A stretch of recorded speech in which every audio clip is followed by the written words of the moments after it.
इकडे केंद्रीय मंत्री नितीन गडकरी आज देवेंद्र फडणवीस यांच्या मतदारसंघामध्ये प्रचार करतायत।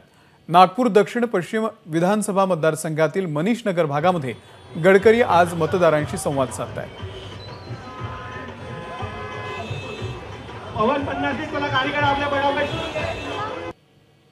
सध्या नागपूरमध्ये वातावरणामध्ये गारवा आहे आणि या थंड वातावरणामध्ये राजकीय वातावरण मात्र तपलेलं आहे।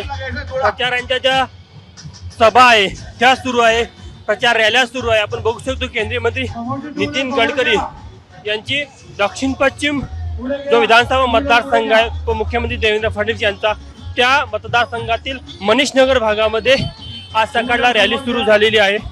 रोज सातत्याने रॅल्या सुरू आहे। मात्र मागच्या 2 दिवसापासून जी पावसाची रिपरिप नागपूरमध्ये आपल्याला पाहायला मिळाली, त्यामुळे कुठेतरी जो प्रचार होता त्यावर देखील प्रभाव पडल्याचं पाहायला मिळालं। थोडी पावसाने उसंत घेतली, त्यामुळे आता प्रचार रॅलीला सुरुवात झालेली आहे।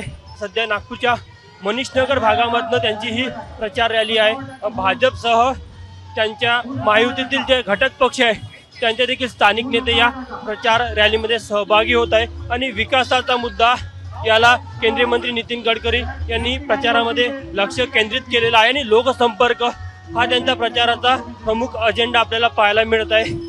आणि ज्या प्रकारे मागच्या 7 ते 10 ते 12 दिवसापासून नागपूरमध्ये ज्या या प्रचार रॅल्या सुरू आहे त्यामुळे एक वेगळं वातावरण आपल्याला पाहायला मिळत आहे। आणि खुद्द जर का आपण व्यासपीठावर बघितलं, जी वाहन इथे ठेवण्यात आलं ते स्थानिक नगरसेवक असेल, पदाधिकारी असेल यांना देखील घेतलं जात आहे आणि कुठेतरी लोकांना जास्तीत जास्त लोकांपर्यंत जाऊन संपर्क वाढवून एक आघाडी या प्रचार रॅलीच्या माध्यमातून घेण्याचा प्रयत्न भाजपकडून दिसत आहे।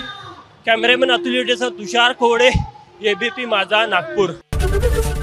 एबीपी माझा, उघडा डोळे बघा नीट।